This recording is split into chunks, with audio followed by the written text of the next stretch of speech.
เปลี่ยนภาพบรรยากาศยามตอนเช้าๆพี่น้องเนาะ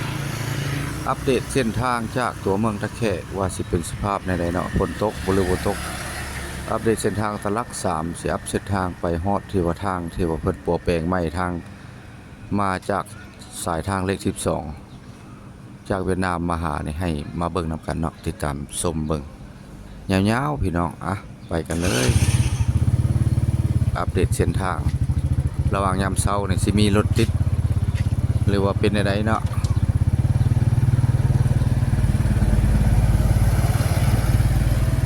นำสายทางตัวเมืองท่าแขกตอนนี้เวลา6 โมงบ่าย15 นาทีพี่น้องพาพี่น้องอัปเดตเส้นทางในตัวเมืองท่าแขกว่าสิเป็นจะไดเนาะกับแขวงอื่นน้ำมันก็บางปั๊มก็ปิดแล้ว2-3 ปั๊มแต่ว่าน้ำมันบ่แปลงก็จักสิฮอดใส่เนาะรอหาซื้อน้ำมันรถก่อนเนาะน้ำมันรถก็ยังบ่หลาย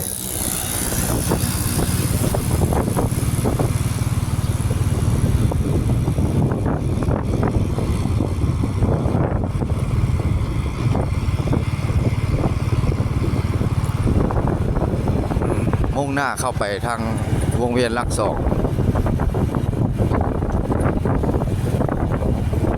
ทางหน้าซ้ายมือเนี่ยก็คือแยกขึ้นไปทางสถานีแข่งขมวน26แข่งขมวนไปเนาะสายทางยามเช้ากับซ้ำนี่ละคนกับบ่หลายบ่ทันมีหลายเนาะรถในบ่ได้ติดแน่นอนรถวงเวียนหลัก2อันนี้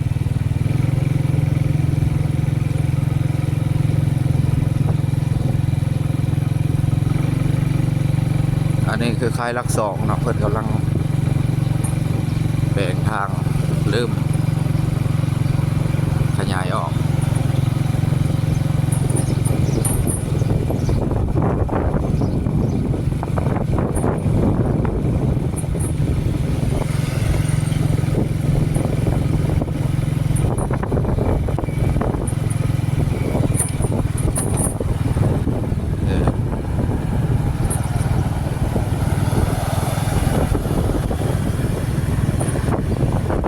ขาย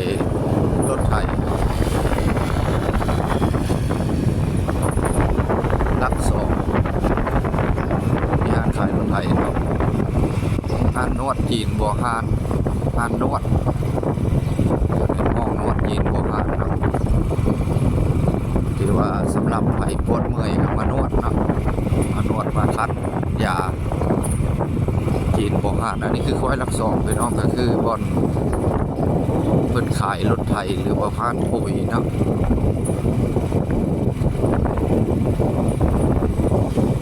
แล้วก็ขวามือนี่ก็เดินบาดน้ำโซ่อันนี้เป็นบาดน้ำโซ่อันนี้จะเป็นคิวรถเก่าสถานีเก่ามีสายใต้สายเวียงจันทน์เพิ่นย้ายไปอยู่พุ่นแล้วคิวรถเก่าตลาดเก่าเนาะ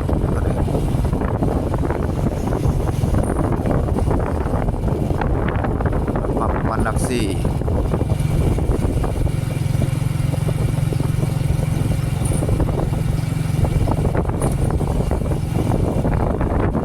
ปั๊มน้ำมันสดเดลี่หลัก4เนาะปั๊มน้ำมัน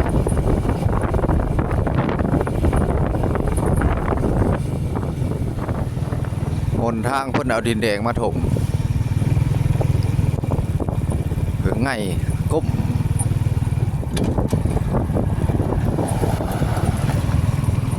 แต่ว่าก็ไข่เนาะไข่ของมันเป็นขุมหลายถ้าว่ามีการรดน้ำเนี่ยก็ถือว่าสะดวกสบายอยู่เส้นทางเส้นนี้รถบรรทุกในหลายพี่น้องสวยมากในเบื้องเอารถแห้งหลายสวยมาก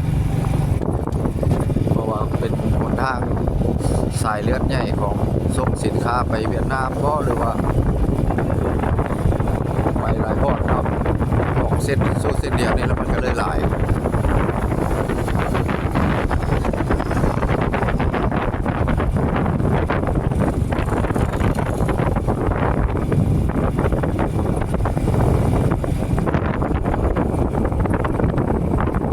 ก็มีรถส่งน้ำแข็งเนาะส่งน้ำแข็งน้ำก้อนบางท่านก็บ่ทันได้เปิดเนาะซอยมาก็จะได้เปิดทางอันนี้บ้านตาดแล้วก็บ้านดงมะไข่เนาะบ้านตาดบ้านดงมะไข่ก่อนนักท่องเที่ยวมาก็ไปนอกเส้นนี้เนาะไปนักเที่ยวเนาะไปทำตลาดหรือว่าไปทางมหาไซยมราชวรภานากายก็เป็นเส้นเดียวกันเสา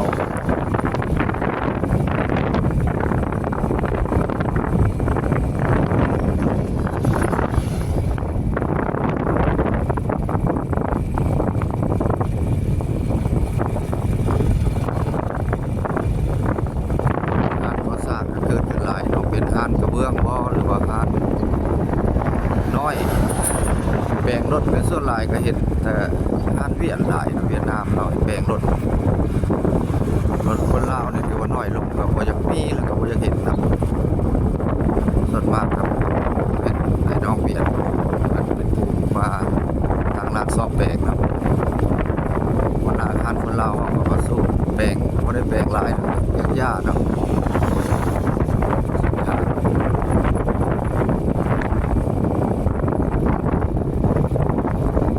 สิได้เลี้ยวขวาเนาะเข้าไปทางตัดใหม่ทางมัดตาด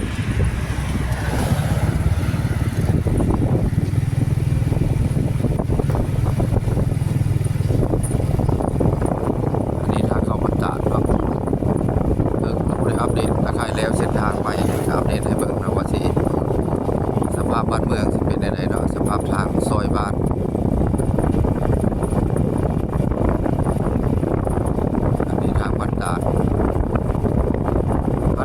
แล้วก็บ้านดุงมาดงไก่มาแล้วแล้วก็บ้านป้าแปงอะไรต่างๆไป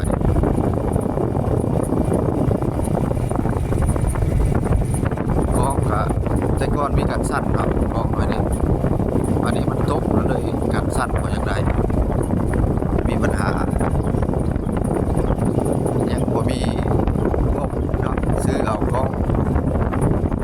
โดยเฉพาะแล้วมันแล้วกองโกโก้หรือว่าใหญ่ยกระบบการสั่นมันสูงอันนี้ยังใช้โทรศัพท์ถ่ายอยู่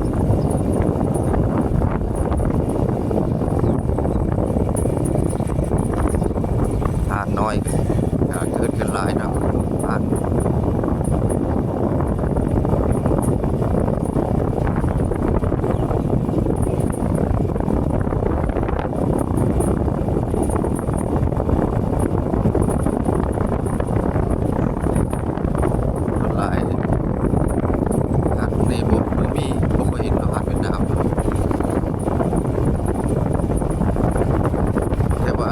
เรามีหาดหนึ่งทุกบ้านต้องมีหาดเวียดนามหาดเวียดนามไปเปิดลงบ้านลงกอดลงแย่แล้วมันมีลงก่อนจะลงวัดมีเห็นครับ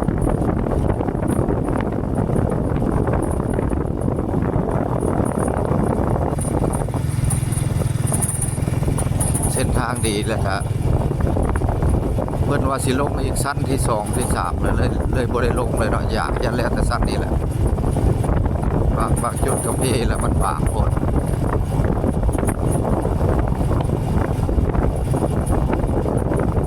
จุดก็มีแล้ว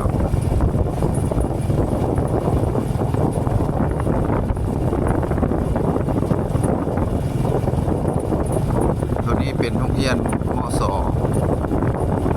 บ้านหัวนานี่จะมีฮอตโม7โรงเรียนตัวนี้สองหัวนา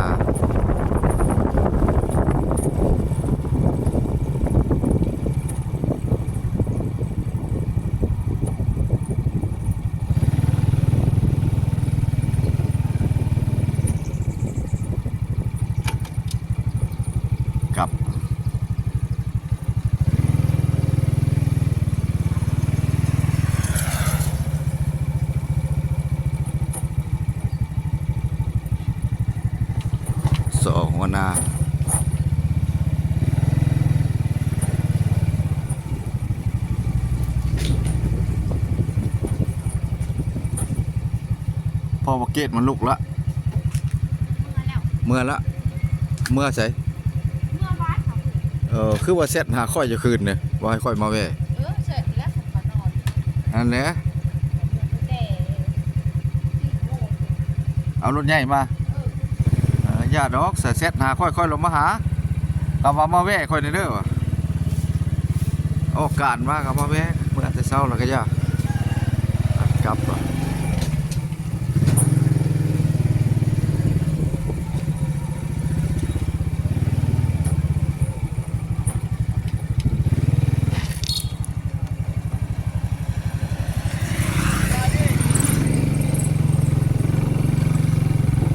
ไปกันต่อวันนี้เนาะรถเพื่อแล่นไว้รถพี่น้อง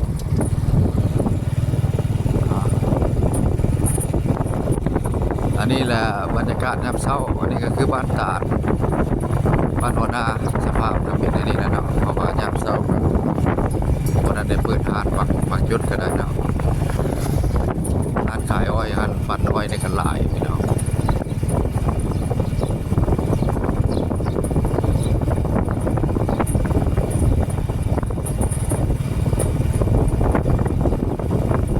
อ้อยนี่กำลังได้ขายดีช่วงนี้ร้อนไปกันจะกินไปน้ำบอย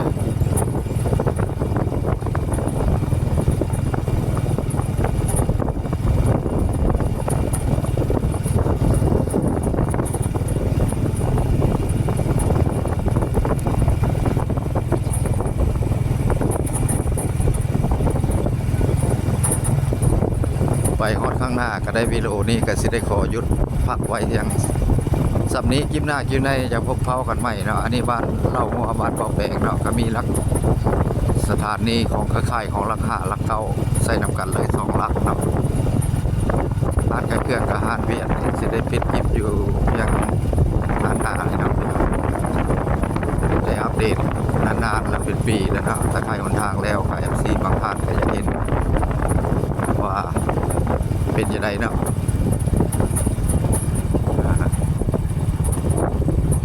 ไปที่มาของบ้าน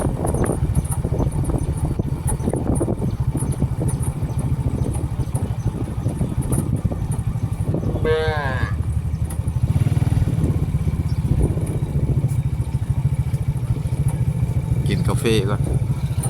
กินกาแฟจากบ้านก่อน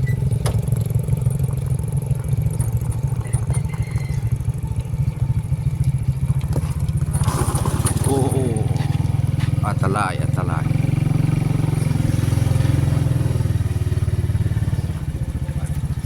โอ้กาแฟแต่เช้าแท้ ทานกาแฟพี่น้องเนาะเพราะว่ากคลิปนี้วิดีโอนี้ก็สิได้ขอหยุดพักไว้เพียงส่ำนี้เนาะพี่น้องคลิปหน้าคลิปในไปพบพ่อกันใหม่วิดีโอหน้าเนาะเพราะว่า FC บางท่านก็อยากเห็นเนาะสภาพที่ว่าแข่งขมวนเฮาบ่ได้ตกแล้วก็ลงเวียงจันทน์บ้านนี้ก็มีผลกระทบพายุลูกแห้งตกลงหลังคาลุหลายเสียหายหลายนักเนาะพี่น้องสู้ๆเนาะเป็นอะไรก็สู้ๆด้วยกันเนาะเพราะว่าบ้านเฮาก็บ่เคยมีลูกเห็บตกใหญ่หลังคาลุคลิปนี้ก็ไปก่อนพี่น้องขอลาเมิดสุขุสุคน